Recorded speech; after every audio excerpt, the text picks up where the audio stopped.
Buenos días. Esta semana seguimos con la exploración de comunicación consciente y tomamos el ámbito de la comunicación como un campo para fomentar una mente más consciente, más despierta, para una arena, un campo donde podemos transformar nuestras relaciones interpersonales y un campo muy importante para la práctica de la ética. Y cuando observamos en el budismo, como el Buda lo describe, la esencia del Dharma es de no dañar. Lo que a veces se presenta como no violencia, pero es más precisamente no dañar. Y cuando miramos entre nosotros los seres humanos, aun si nos enfocamos mucho en el daño físico, con las situaciones de inseguridad, el enfoque es ahí. Sin embargo, entre cuerpo, palabra y mente, como más daño hacemos el uno al otro es con la voz, con nuestras palabras. Y por lo tanto nuestra comunicación verbal es un campo para empezar a realmente practicar o vivir el principio de no dañar. Y la mente obviamente tiene un rol muy importante en esta transformación porque nuestras percepciones, nuestros juicios, nuestras emociones dan mucho color a las palabras. Y cómo nosotros vemos las cosas y qué queremos, qué es adecuado, va a afectar qué decimos a las otras personas.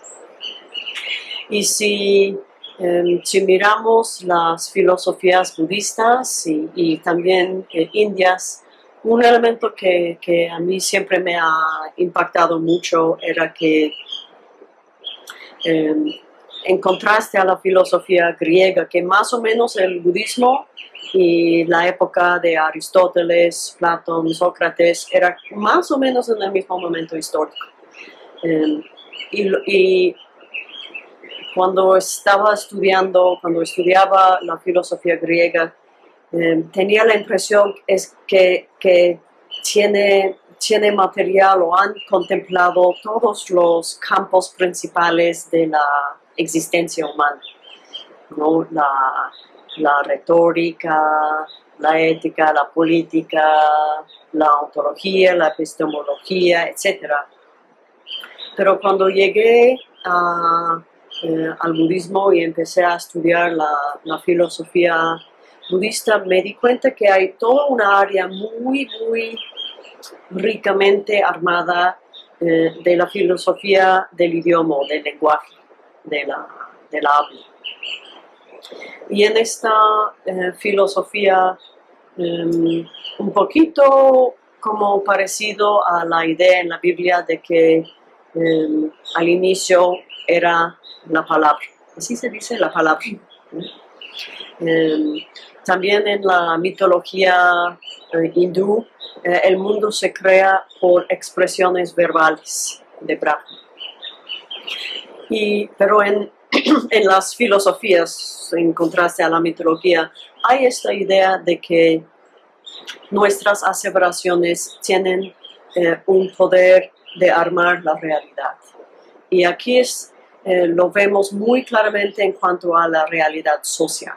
La realidad social estamos creando conjunto mediante nuestra voz. Y esto lo vemos creo, en muchos diferentes ámbitos de la sociedad humana. Un área donde creo yo lo vemos muy claramente es en cuanto al género. ¿Cuántas veces hablo de género y aún todavía género? Y si miramos cómo sucede esto, El sexo es lo biológico. Género lo formamos, lo construimos colectivamente diciendo, un hombre no hace esto, un hombre no llora, no, una mujer no hace, no habla así, no se siente así, no actúa así. Que de plano, si miramos la frase en sí es mentira, porque si tú dices a un hombre que está llorando que los hombres no lloran, pues tienes la prueba frente a ti que sí, algunos hombres sí lloran, ¿no? Pero así vamos definiendo identidades que antes toda esta actividad verbal no tenían existencia, ¿no?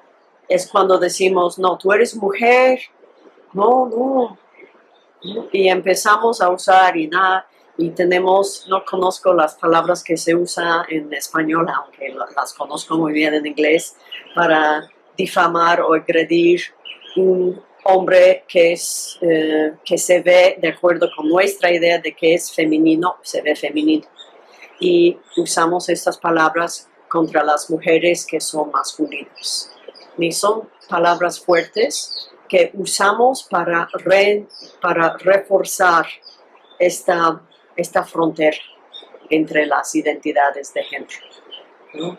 Y si la frontera entre México y los Estados Unidos está vigilado por guardia, por poder físico, esta frontera entre lo supuestamente masculino y femenino lo vigilamos con poder verbal, con fuerza del habla.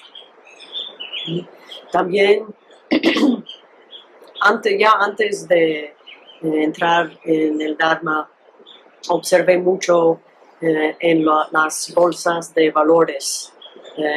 Cuando estaba trabajando de periodista un tiempo, mi enfoque o el campo que tenía que hacer los reportes era en los mercados financieros.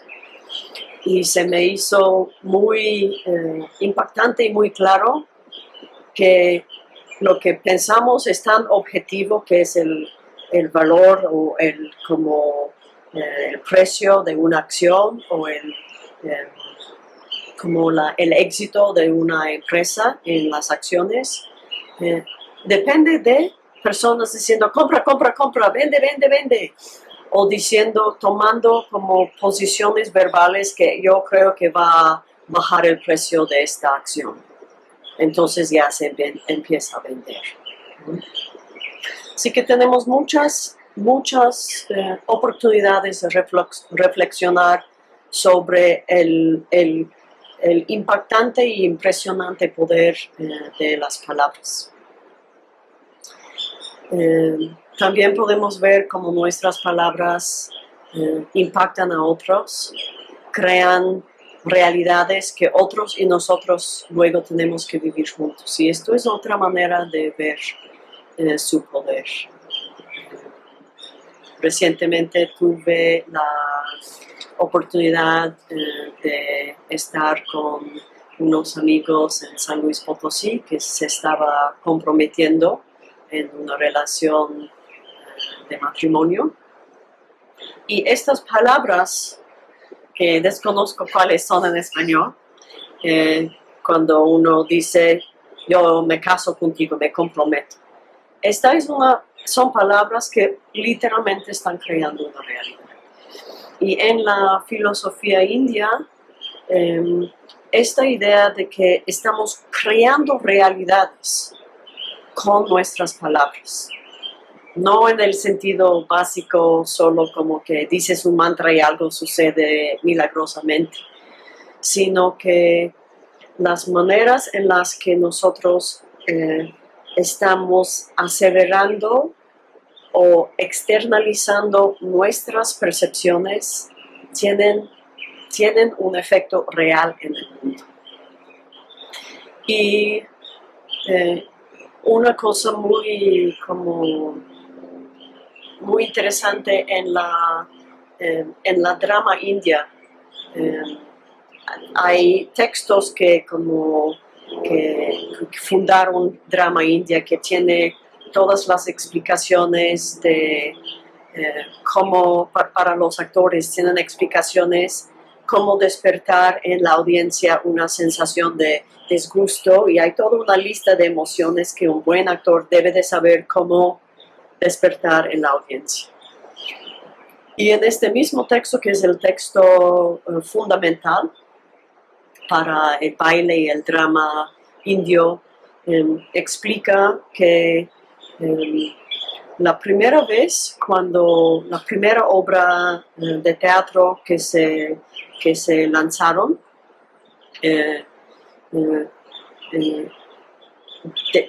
a los dioses, a los devas, a los asuras más bien, no les gustó. Y empezaron a venir y atacar para impedir la obra teatral. ¿Y por qué no les gustó? Si miras el contexto filosófico, es porque están tratando de crear una realidad alternativa. Y esto no es un texto budista, es un texto hindú, y en esta conceptualidad son los dioses que crean, ¿no? Que tienen el poder y que deben de estar creando, Brahma, etc. Y no los seres humanos, ¿no? Eso es hindú. Pero tenían esta idea de que con estas palabras, aun si todos saben que es una obra teatral, estás creando una realidad, ¿no? Y lo interesante en este texto es que explican cómo es que los devas que estaban atacando la obra teatral, cómo es que vinieron a impedir la obra teatral. Vinieron a los actores y le alteraron para que quedaron paralizados. Así que tenemos en un texto increíblemente antiguo, ya tenemos la explicación del pánico. El pánico escénico, ¿no? El pánico escénico es porque los dioses no les gusta cuando tú estás tratando de crear una realidad. Y muchas veces cuando estamos hablando, nos hubiera sido muy útil que los dioses nos vinieron y nos hubieran paralizado con pánico escénico, porque muchas veces cuando estamos hablando, aseverando una interpretación que pensamos es la realidad, muchas veces lo decimos en un momento de emocionalidad, un momento alterado, y luego hemos creado consecuencias con nuestra voz. Y esto es el poder de las palabras, que una vez dices algo, no es difícil luego, como no se puede retirar, las palabras no se retiran tan fácilmente, ¿no? Y en las relaciones, nosotros vemos que las relaciones, no relaciones de confianza, relaciones importantes en nuestra vida, las construimos como si fuera con gotas de agua. Ponemos una gota, otra gota, otra gota. Cada encuentro amoroso, cada sonrisa, cada momento de bondad compartida, estamos llenando como si fuera la cubeta de la relación con estas gotas de agua. Y cuando nuestra mente se descontrola por alguna emoción, a veces nuestras aseveraciones es como dar un golpe a esta cubeta y, ¿no?, ya podemos perder todo lo que nos tomó tanto tiempo para creer. Y esto es porque para proteger las relaciones se considera muy importante en el budismo, pero creo que en la humanidad es importante concientizarnos del manejo de nuestra habla. ¿Qué estamos haciendo cuando estamos haciendo aseveraciones con otra persona? Y lo que también vemos si observamos nuestras expresiones, cuando hablamos estamos tomando una interpretación y presentándola como la realidad, no en cada aseveración, pero en muchas. Por ejemplo, decir, los hombres no lloran. Es tu interpretación. Y lo presentas como si fuera la realidad. Y cuando no tenemos nuestra mente totalmente tranquila, es difícil mantener esta alerta mental de que lo que yo estoy viendo, lo que yo estoy percibiendo, es lo que se ve desde este punto de vista, desde un punto de vista. Y por lo tanto, no, sin ser omnisciente y poder ver desde todos los puntos de vista y tener todo el contexto y saber dentro de las mentes de las personas que estaban interactuando, penetrar sus mentes y ver cuál fue su motivación, cuáles fueron las emociones que les motivaron, cuáles fueron sus intereses, ¿no? Qué fue todo el fondo que estaban tomando en cuenta cuando tomaron una decisión o hicieron alguna cosa. Sin tener todo este contexto, uno no está viendo la situación completa. Y si no sabemos, no vemos la condición completa, estamos interpretando. Y cuando estamos hablando con otros, cuando estamos comunicando nuestra perspectiva, nuestro punto de vista, donde nos enganchamos muchas veces es en tomar una posición que nuestra realidad, mi versión de la realidad es la correcta, ¿no? Y tomándolo un paso más, que mi realidad, la realidad que yo veo, es la única que puede ser la realidad. Y para defender esta posición, a lo mejor decimos, no, mi realidad es la correcta y yo te la voy a comprobar, porque esto, el otro. Y recogemos datos, ¿no? Diciendo que estos son todos los datos importantes y mira, por lo tanto es la realidad. Y si cuando miramos la función de la mente, la función de la existencia, estamos percibiendo continuamente un campo infinito de datos. ¿Cómo decidimos cuáles son los datos importantes? Esto es nuestro juicio, nuestra interpretación. Si estamos tratando de tomar una decisión con respecto a algo, ciertos datos se nos hacen relevantes. Si estamos emocionados o alterados, algunos datos ya quizás no vamos a percibir o no vamos a querer contar o considerar como información. O sea, nuestra perspectiva, nuestro punto de vista y mucho más cuando estamos alterados emocionalmente, esto es lo que decide. ¿no? Esto era importante. Y es por esto que cuando nos sentimos enojados con alguien o sospechamos o dudamos la motivación de la otra persona, si nos da una sonrisa, esta sonrisa se me ve muy falsa, ¿no? ¿Por qué me está sonriendo así?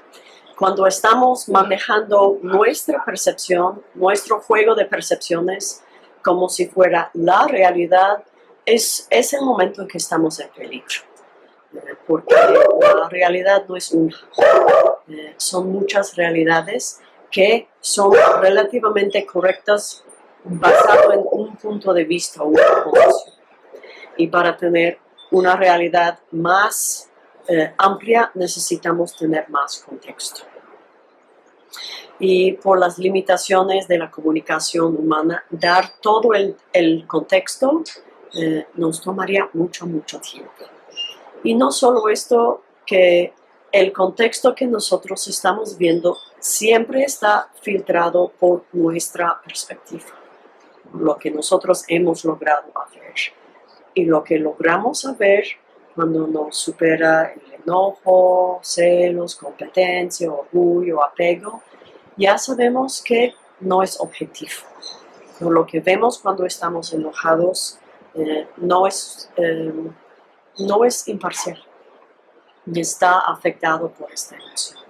Y por lo tanto, aunque sabemos que así me parecen las cosas, ¿no? De tener muy claro que estoy viendo las cosas así porque mi mente está alterada, ¿no? Y de tratar de cultivar esta conciencia de que cuando estoy más tranquila veo las cosas diferentes. Y por lo tanto, cuando no estoy tranquila, de saber que la manera en la que veo las cosas ahora no es la única posible para mí. Aún solo teniendo los datos disponibles que ahora tengo, ¿no? Cuando me tranquilizo, hay otras cosas que sí, pues sí es cierto. Cosas que cuando tomamos esta postura de enojo, que no queremos ceder al otro la verdad, la razón. ¿Por qué? Porque defender mi postura está basado en este planteamiento que yo tengo la razón. Aquí está. Y aunque esta persona que no me gusta tiene poder, tiene posición, tiene algo que a mí me gustaría tener, aunque esto es lo que sentimos y con enojo muchas veces es así, yo al menos tengo la razón, ¿no? Y nos consolamos con esto. Y es una reacción muy natural y a la vez no muy madura, ¿no? Lo que el Buda no describe como no madura. Y cuando vemos cómo estamos manejando nuestras aseveraciones en estas situaciones, lo que estamos tratando de hacer es tomar una realidad socialmente construida por nosotros y las personas que logramos convencer a compartir nuestro punto de vista, tomar una realidad relativa y presentarla como la absoluta, ¿no? Y lo que hacemos en estos momentos fácilmente es que tomamos diferencias entre nuestra posición y posición de otra, entre lo que yo veo y lo que otra persona ve, lo que yo creo y lo que otra persona cree. Tomamos estas diferencias que forman parte del tejido de la interdependencia y convertimos estas diferencias en divisiones. Y es ahí donde empezamos a lastimar nosotros mismos, lastimar la realidad y lastimar mucho las relaciones. Y por lo tanto, dentro de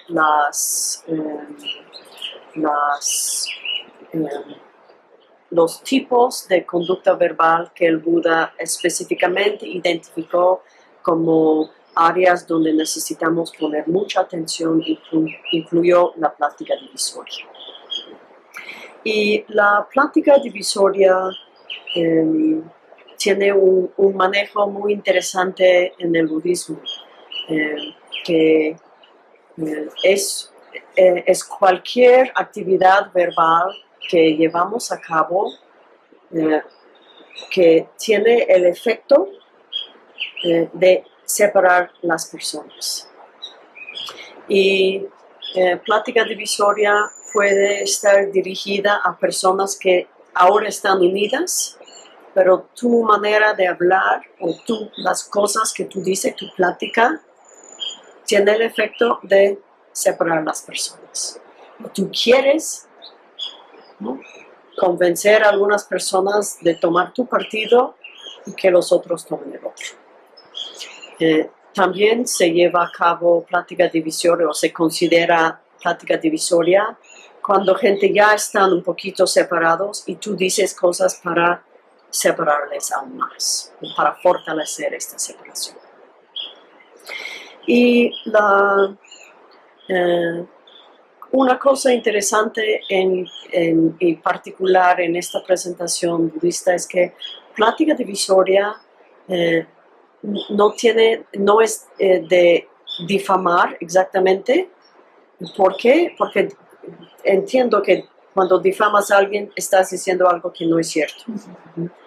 aunque es cierto lo que dices. Es plática divisoria si lo haces para dividir las personas dentro de una comunidad, de crear divisiones dentro de la comunidad entre personas que antes estaban en armonía. Fomentas con tu acción verbal división entre las personas, ¿no? O solidificas una división ya creada. Y esto es muy interesante porque aquí nos enganchamos mucho con la indignación justa. No, la justa indignación, ¿no? Que lo que yo digo es la verdad, ¿no? Y cuando nos consolamos que tenemos la verdad en nuestro lado, otra vez de preguntarnos, entre todas las realidades y todas las verdades que hay, ¿por qué estoy aferrando a esta verdad como la más importante, como la única? Y si vemos por qué el Buda podría haber identificado este tipo de actividad verbal como particularmente, como un área que particularmente necesitamos concientizarnos de esta conducta, es por lo enorme daño que creamos con esta actividad de habla. Cuando creamos plática divisoria, uno de los efectos es que estamos poniendo la otra persona con quien estamos hablando o hacia quien está dirigida nuestra comunicación, estamos poniéndoles en la posición de tener que escoger entre una persona y otra persona, entre un partido y otro partido, entre una posición y otra posición.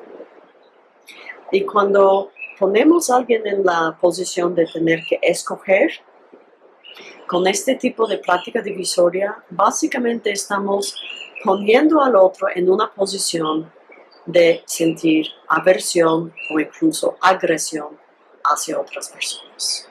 Así que estamos fomentando una forma de violencia interna.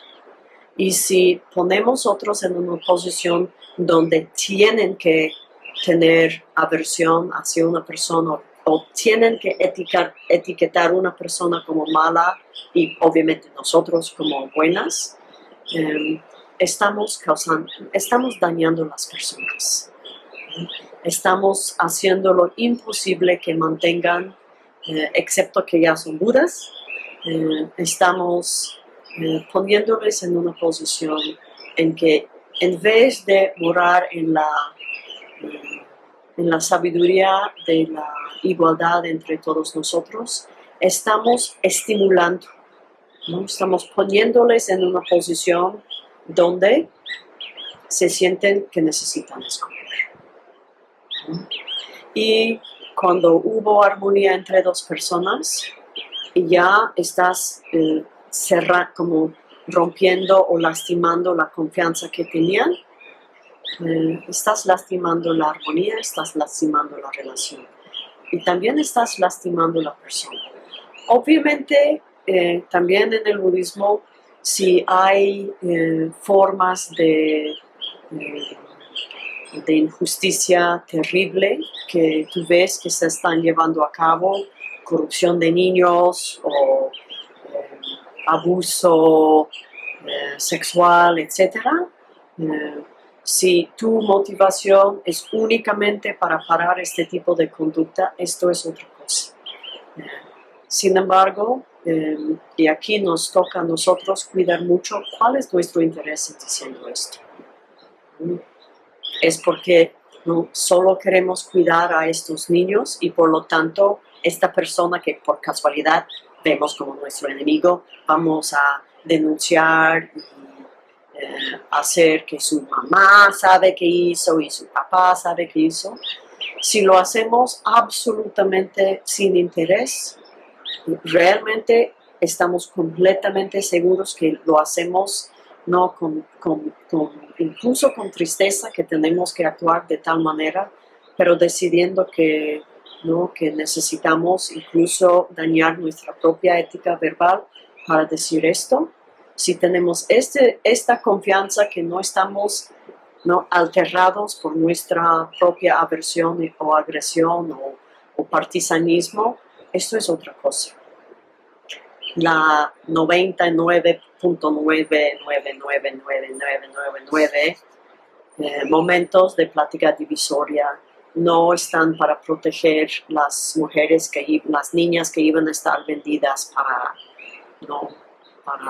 tráfico humano, ¿no? Es para defender nuestra posición. Y cuando tenemos una posición y queremos convencer a otros que tomen nuestro partido, esto debe de ser para nosotras una bandera roja, que nuestras percepciones se han solidificado tanto que somos dispuestos a fomentar división entre las personas. Y cuando nos encontramos en un contexto donde hay plática divisoria, hay mucho que podemos hacer para asegurar que nosotros no estamos fomentando sectarismo, partidos, divisiones, agresión, aversión, duda y lastimando las relaciones.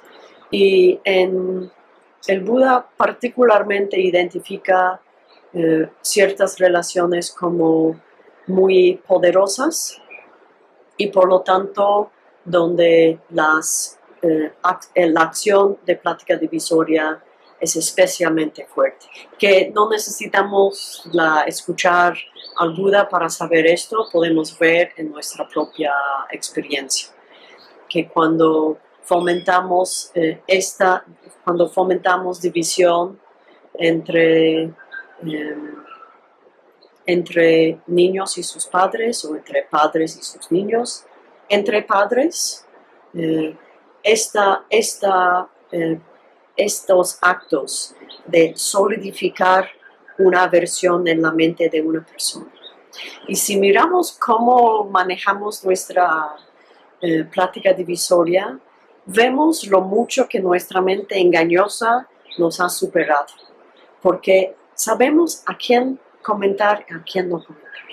Sabemos exactamente que un grupo de personas puede tomar como, uy, sí, yo quiero estar en tu partido.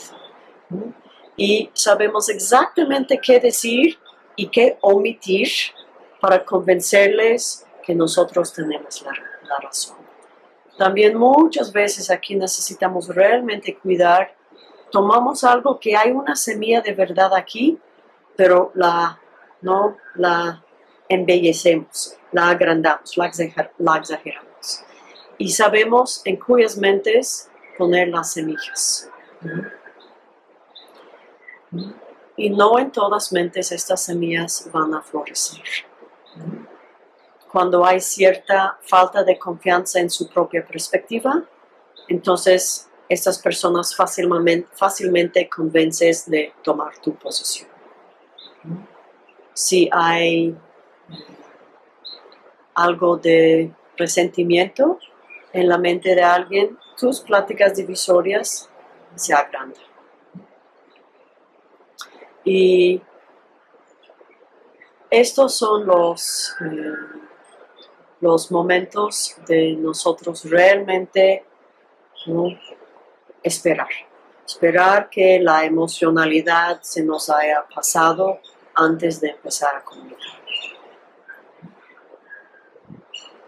Y de reflexionar bien antes de reportar, ¿no?, una acción con otras personas.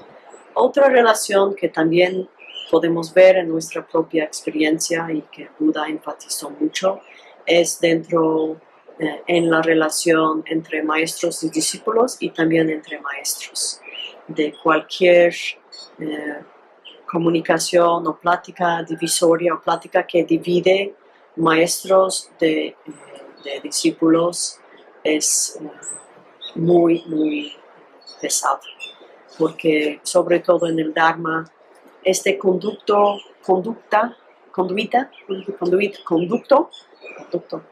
entre maestro y estudiante es como el medio mediante lo cual se te están llegando las herramientas que necesita para su propia liberación. Y por esto este conducto queremos mantener, no queremos poner cosas entre este conducto y pláticas divisorias tratando de fomentar dudas o separar las personas. Y también entre dos maestros. Y además, el Buda habló mucho de no dividir la sangha.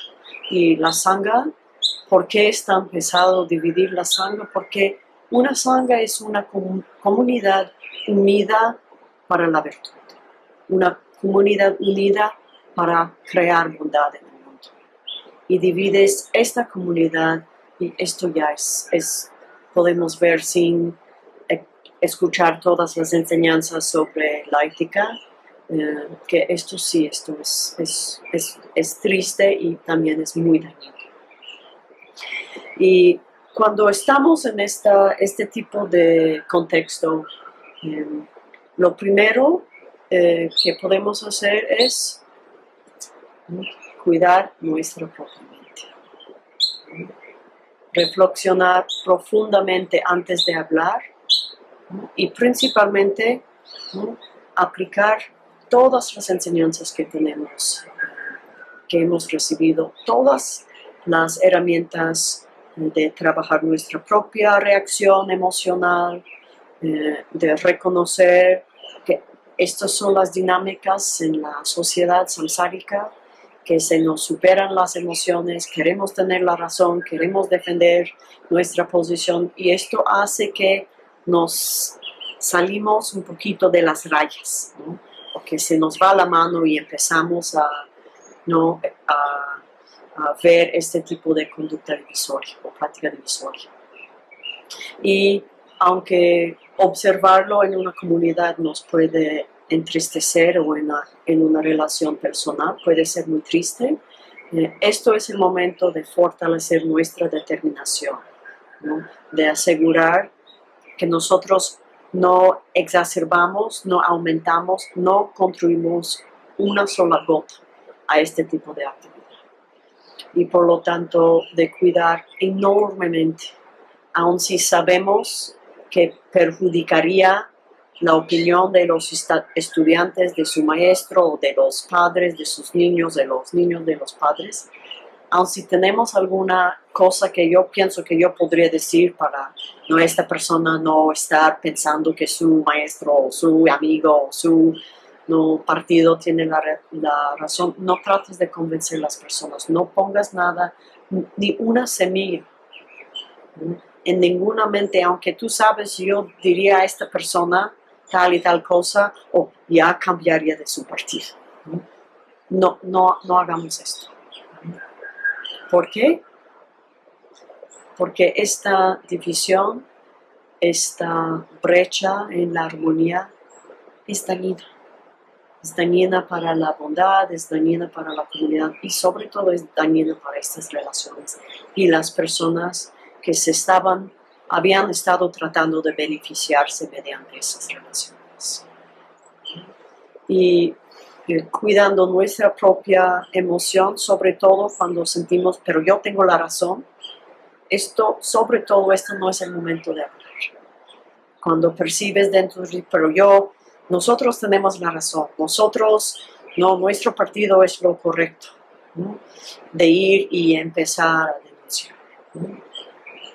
Y aquí estamos hablando de un ámbito personal. Las percepciones de otras personas, si se trata de ampliar su perspectiva, para ellos ver una panorama más amplia, esto es algo que hacen cuando sus mentes son imparciales y abiertas. Y cuando estamos tratando de vender nuestra perspectiva o insistir que nuestra realidad es la absoluta, no estamos abriendo la mente de la otra persona, por lo mucho que pensamos que esto es lo que supuestamente estamos haciendo. Así que nosotros llegar a nuestra motivación, mirar, cuidar enormemente que nosotros no nos convertimos en otro factor que está solidificando divisiones o que esté fomentando más confusión en las mentes de las personas que ya estaban en esta dinámica, y de regresar a lo básico, regresar a los fundamentos de los principios que queremos guardar en nuestra vida y en nuestra práctica espiritual, ¿no? La compasión, la ecuanimidad, la sabiduría, la ética y la generosidad, la paciencia. Y el ámbito del habla, de la comunicación, es como nuestro cojín principal en la práctica del Dharma. Es ahí donde hay que practicar. Bueno, es por todos lados que hay que practicar, pero ahí tenemos muchas oportunidades para dañar a otros y muchas oportunidades para beneficiar a otros. Y cuando nuestra mente está alterada, sobre todo por las emociones que más nos dividen, que es el enojo, celos, aversión, resentimiento, competencia. Y cuando estamos en esta forma de emocionalidad, no es el momento de estar declarando nuestra posición. Es el momento de regresar a tu propia mente, ¿no? Tú trabajar la raíz, ¿no? de tu sufrimiento, de tu infelicidad. Y cuando estamos en un contexto cuando esto está llevándose a cabo, otra vez aclarar y fortalecer nuestro compromiso personal con estos principios, de fomentar relaciones de armonía, de respeto mutuo, de ética, ¿no? Con una base de bondad, compasión y de estar muy conscientes de lo que estamos haciendo. También la sabiduría de reconocer que estamos todos manejando percepciones e interpretaciones, ¿no? Y que si pensamos que vamos a poder nosotros recoger todos los datos para decidir en este lado de la línea todo es blanco, en este lado de la línea todo es equivocado, todo es puro aquí, todo es sucio aquí, ya estamos en un planteamiento dualista totalmente no sostenible. Que cuando estamos tratando de convencer a otros que nuestra posición es pura y lastimamos o estamos poniéndoles en una posición de tener que escoger, ya perdimos nuestro derecho de decir que somos totalmente puros y bondadosos, etc. Y estas situaciones también son el momento para nosotros fortalecer nuestro compromiso con una igualdad radical. Una igualdad donde igual no quiere decir idéntico. No vamos a ser todos idénticos, no podemos ser idénticos, no queremos ser idénticos, ¿no? Que haya diversidad de perspectivas, que haya diferencias, es benéfico, es propicio, ¿no? En el Dharma decimos que hay 84,000 puertas para poder entrar al Dharma, ¿no? Y no queremos estar cerrando a nadie su puerta para llegar al Dharma. Ni estamos diciendo o queremos decir a las personas que si tú tienes esta posición no puedes formar parte de mi redondo de amor y de compasión. Y igualdad podemos volver a basarnos en una igualdad donde sabemos que todos estamos buscando felicidad, todos estamos sufriendo, todos estamos peleando con este mismo juego de emociones, todos estamos afligidos y peleando para liberarnos del autocentrismo, y este mismo autocentrismo es lo que hace que creo que yo no soy, que yo soy como realmente aparte o diferente de otros, ¿no? Que aquí tenemos todo lo bueno, ahí tienen todo lo malo, ¿no? Que una igualdad es que todo viene mezclado. Y nuestro compromiso en mantener la igualdad es de mantener una mente igualmente abierta hacia todos. Y cuidar enormemente que cuando hay una diferencia que vemos, no lo solidificamos, no lo convertimos en una pared donde empezamos a dividirnos. Y estas situaciones, cuando tenemos estas divisiones, sobre todo son el momento para nosotros intensificar nuestro refugio, en lo que nosotros hemos visto en nuestra propia experiencia, ¿no? Tomando la medicina del Dharma, haciendo las prácticas, vemos que nos ayudan y nos beneficiamos en nuestra práctica de la calma mental, nuestra práctica del manejo del enojo, etc. Nuestra práctica de la ética en todos los campos de nuestra vida. Nuestro fortalecer nuestro propio autohonestidad. Fortalecer nuestro propio compromiso con la bondad. Y la tarea principal que siempre tenemos es de cuidar nuestra propia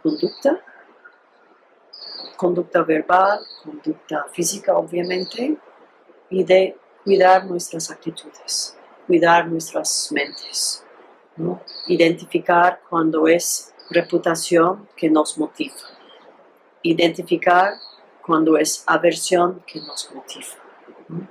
Identificar cuando es autocentrismo o autojustificación que nos motiva, y suelta. El mundo que nos inspira a trabajar para crear no es un mundo dividido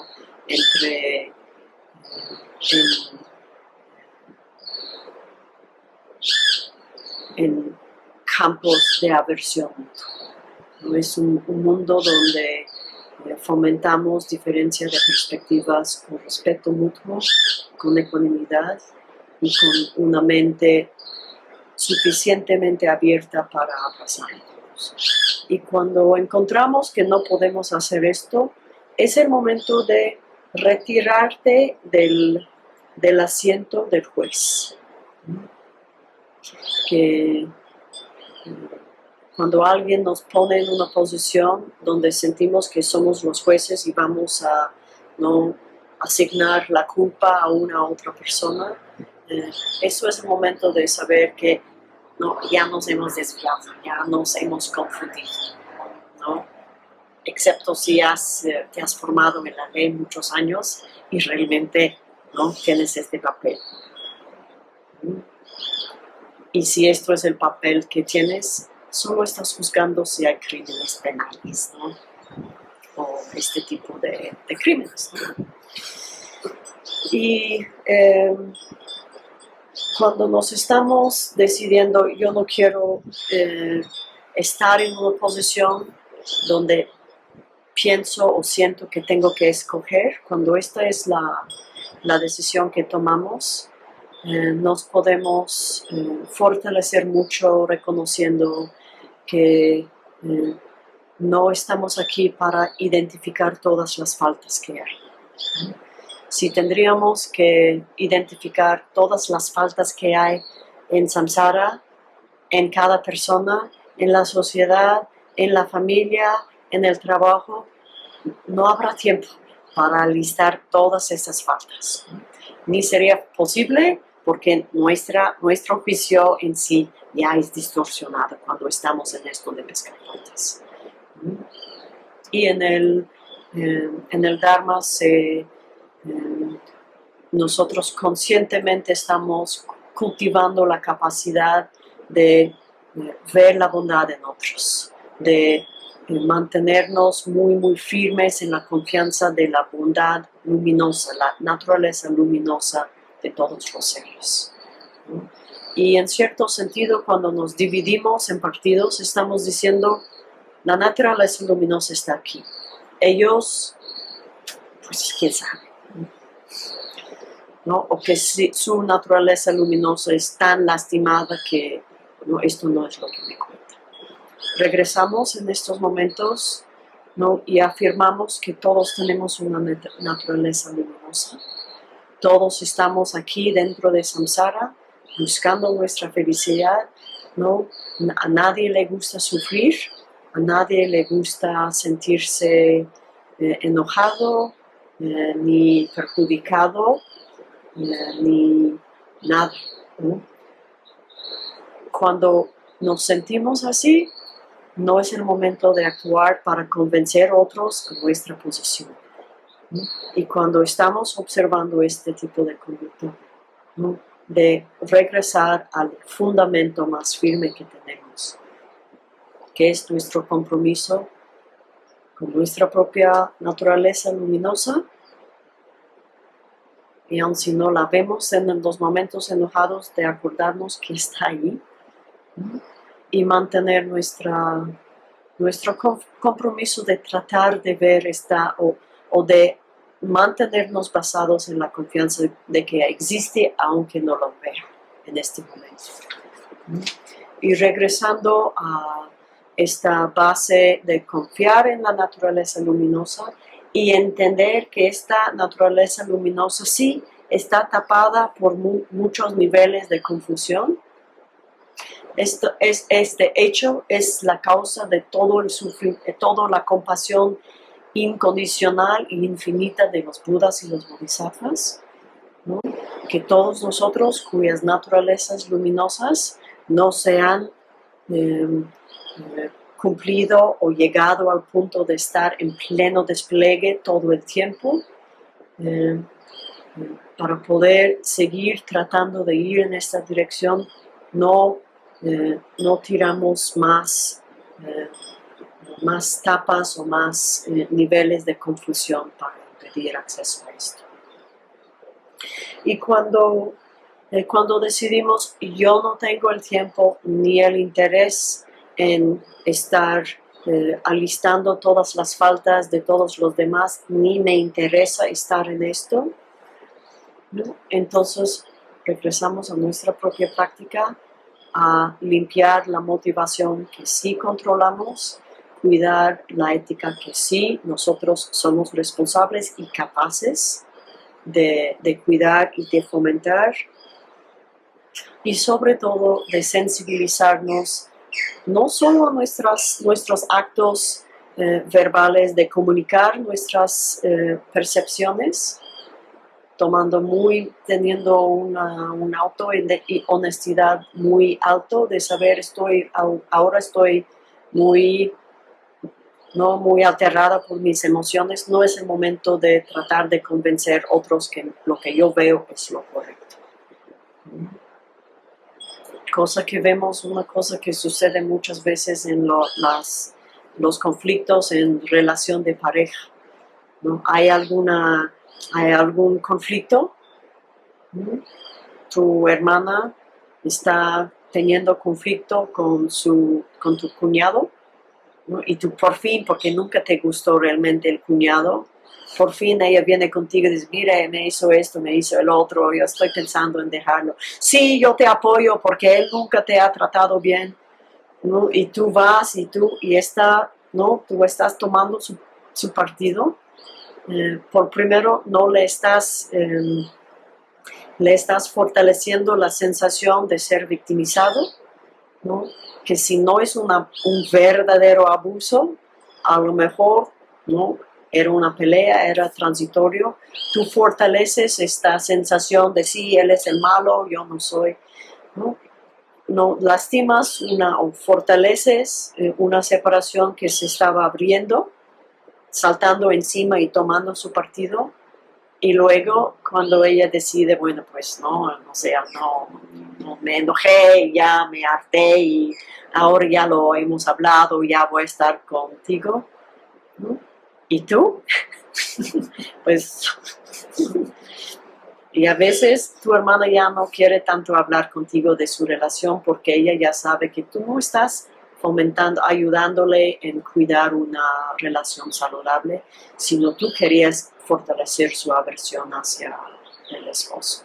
Y esto sucede muchas veces entre las amistades. Tú declaraste en contra a una pareja cuando la persona estaba insatisfecha y luego ellos resuelven el conflicto, no gracias a ti, resuelven el conflicto y después ya tú ya no puedes entrar en esto y lastimas tu relación con ellos. Por lo tanto, cultivar y aquí la escucha consciente fomentamos cuando escuchamos personas que están expresando su percepción que causa que está dividida a otra persona, escuchar para tratar de sentir qué es que mueva esta comunicación, no solo enfocándonos en las palabras, la percepción que esta persona está proyectando en la pantalla, tratando de convencernos que esta es la realidad, sino reconoces que está proyectada en la pantalla por la posición que esta persona tiene ahora, por la situación en la que está y por sus emociones. Esto es lo que la persona está viendo.